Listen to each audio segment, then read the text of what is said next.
में मुझे अभी जो बजट आएगा उसमें वजीर खजाना साहब नेशनल असेंबली की फ्लोर में खड़े होते हैं और वो आपको बताएंगे कि इस साल हुकूमत पाकिस्तान की आमदन 18,000 अरब हो। बड़ी खुशी की बात। पिछले साल रजा साहब मैं बैठा टाइम कर रहा था कि एग्जैक्टली 1 मिनट और 35 सेकंड के बाद उसी वजीर खजाना ने कहा कि इस साल हुकूमत पाकिस्तान के अखराजात 28,000 अरब होंगे।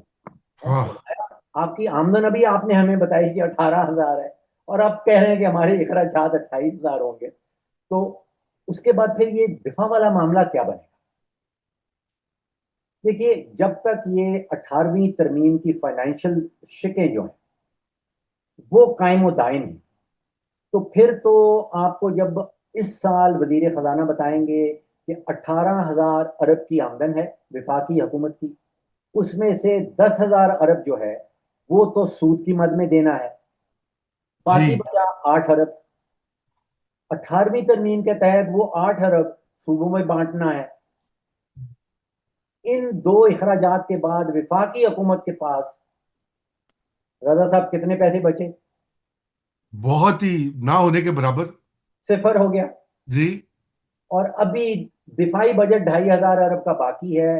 अभी 2,000 अरब की ग्रांट्स बाकी हैं। अभी 1,000 अरब की पेंशन बाकी हैं। अभी 1,000 अरब की जो इस्लामाबाद की हुकूमत चलानी है, जिसको running of the civil government कहते हैं, वो हम्म। बाकी हैं। अभी 2,000 अरब के तरक्याती फंड बाकी हैं और हुकूमत के पास जेब खाली है। बिल्कुल।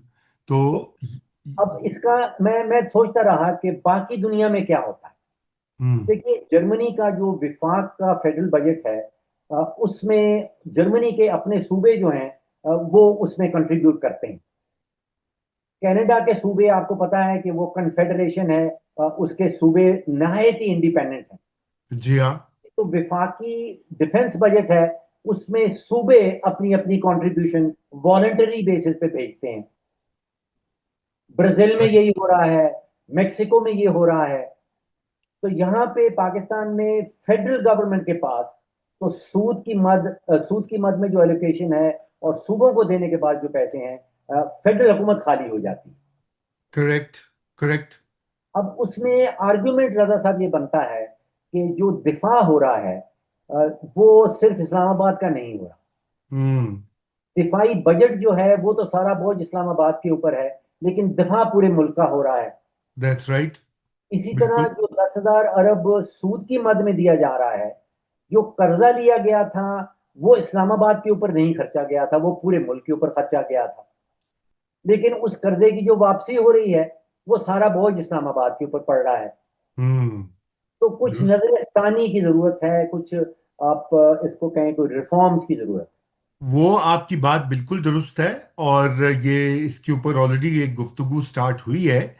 लेकिन फरूख साहब, आपको पता है कि अब वो आईनी तरमीम को बदलना जो है, वो उसके लिए भी आपको एक आईनी तरमीम ही चाहिए। ये तो कोई अफहाम तफहीम ही अगर करें ये मरकज और सूबे, तो बात बनेगी। अब इसमें सूरत हाल यूं है कि दो दो सूबे तो बासानी कर लेंगे जहां पे मुस्लिम लीग नून की गवर्नमेंट है, या कम से कम वो लीडिंग कोलिशन में है। अब आ जाइए खैबर पख्तूनख्वा और बलूचिस्तान, उनको भी अच्छा खासा चंक ऑफ रिसोर्सेज जाता है।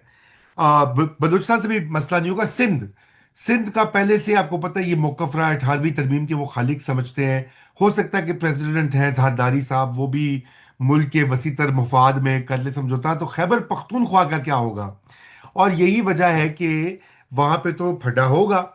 और फिर एक जिसे कहते हैं कि दुनिया भी और भारत भी देखेगा कि ये तो इनके अंदर तो एक फॉल्ट लाइन है, ये तकसीम शुदा मुल्क है। क्योंकि भारत की एक मिस कैलकुलेशन ये भी तो थी ना डॉक्टर साहब, कि जिस तरह से उन्होंने उन्होंने कहा कि जी ये तो बड़ा लड़ झगड़ रहे हैं, इन पे हमला कर दो, तो बड़ा अच्छा टाइम है इनको सबक सिखाने का। But of course they were proven wrong.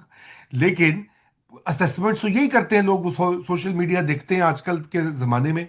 तो वहां पे फिर क्या, किस तरह से इसको निगोशिएट किया जाएगा, या किया जा सकता है, या किया जाना चाहिए? है। तो साहब, मेरे जहन में तो एक ही जुमला आता है हाँ। कि या सियासत कर लें और या मुल्क चला लें। बात तो बिल्कुल ठीक है, बात तो आपकी आपकी दुरुस्त है। और तो वो फिर यही बात है कि मेरे ख्याल से कुछ खैबर पख्तूनख्वा की गवर्नमेंट के साथ जो है उसको तरीके से हैंडल करना पड़ेगा। ये बिल्कुल आपकी बात दुरुस्त है। तो बहरहाल डॉक्टर साहब, मैं ये भी चाहता हूँ आपसे कि ग्रोथ का कोई इम्कान है, इकोनॉमिक ग्रोथ का आने वाले महीनों सालों में, गिवन ऑल ऑफ दिस। रजा साहब, पिछले कोई 77 साल 78 साल की तारीख गवाह है कि जो मुल्क आईएमएफ के प्रोग्राम में गया है वहां पे ग्रोथ नहीं आती।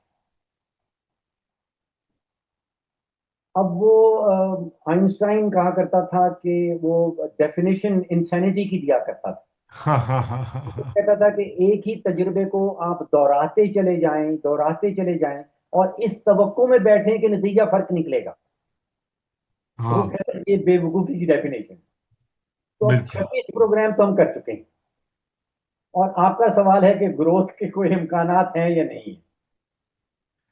हाँ, तो वो यही बात है कि मुश्किल ही होगा। और इस सूरत हाल में तो क्या पॉलिसी मिक्स कोई होना चाहिए जो इस सिचुएशन को एक तरह से रिस्पॉन्ड करने के लिए प्राइवेट सेक्टर को, एंटरप्रेन्योरशिप को, स्मॉल एंड मीडियम बिजनेसेस को फरोग देने के लिए ऐसे पॉलिसी इंसेंटिव्स दिए जाएं जिससे कि मईशत जो है, despite squeeze at the public sector level, वो कम से कम बढ़ती रहे। लोगों ने तो रोज खर्चा करना ही है ना। लोगों ने सफर भी करना है, खाना भी खाना है, कपड़े भी खरीदने हैं, कंजप्शन भी होनी है। तो वो डॉक्टर साहब कोई इस तरह के इकदाम लिए जा सकते हैं इस स्टेज पर? तो साहब, मेरी ओपिनियन में पाकिस्तान का प्राइवेट सेक्टर जो है वो हम्म। बहुत ही कंपेटिटिव सेक्टर। वो दुनिया में किसी भी और प्राइवेट सेक्टर को compete कर सकता है, हेड ऑन ले सकता है। और शराइत सिर्फ दो है। हम्म। पहली शर्त ये है कि उनको जो इनपुट कॉस्ट है, खास तौर पे जो बिजली और गैस की कीमत, वो उनको वही वाली सप्लाई की जाए जो हमसाया मुल्क में या उनके कंपेरेटिव मुल्क में। हाँ। और दूसरा है टैक्स का बोझ। अब आप सोचिए कि कॉर्पोरेट सेक्टर के ऊपर 29% का फ्लैट टैक्स लगाया है, 10% उसके ऊपर सुपर टैक्स लगाते हैं, 8-10% उसके ऊपर वेलफेयर टैक्सेस आ जाते हैं। अब 50% टैक्स लगा रहे हैं कॉर्पोरेट सेक्टर में। मैंने दुनिया भर, अब 193 ममालिक हैं यूनाइटेड नेशंस के, मुझे उसमें से एक मुल्क मिला है जो 50% टैक्स लगाता है, और वो अफ्रीका का कोई मुल्क है कोमोरूस के नाम से। अब अब अगर हम ये चाहते हैं कि हम दुनिया भर की इन्वेस्टमेंट पाकिस्तान लाना चाहते हैं और फिर उनको कहेंगे भाई पाकिस्तान आओ अपनी कंपनी रजिस्टर करवाओ, 100 रुपया कमाओगे तो 50 रुपए तो हम ले जाएंगे। तो कौन आएगा? बिल्कुल तो सही कह रहे कौन हैं। आए? कोई नहीं, बिल्कुल। ये बड़ा अच्छा नुक्ता आपने उठाया मेरे ख्याल से। मैं तो इसके ऊपर खुद भी काफी दिनों से सोच रहा हूं। और कोई और तरीका नहीं है कि इस वक्त मुकम्मल तौर के ऊपर प्राइवेट सेक्टर को मोबिलाइज किया जाए, इंसेंटिव्स दिए जाएं और कॉस्ट कटिंग की जाए। ये इस मद से जो भी टैक्स जमा होना है, आपको अखराजात कम कर सकते हैं, सिविलियन एडमिनिस्ट्रेशन के भी हैं और भी नॉन डेवलपमेंट एक्सपेंडिचर्स जो हैं, उनमें थोड़ी बहुत स्ट्रीम लाइनिंग की गुंजाइश तो होती है डॉक्टर साहब। तो बहरहाल इसी उम्मीद के कि ये मुश्किल वक्त जो है पाकिस्तान निकाल जाए और उसको मैनेज कर ले। और आपकी आमद का बहुत शुक्रिया, और इंशाल्लाह आपसे ये गुफ्तगू जारी रखेंगे। थैंक यू जी। खुदा thank you so Hafiz. Much.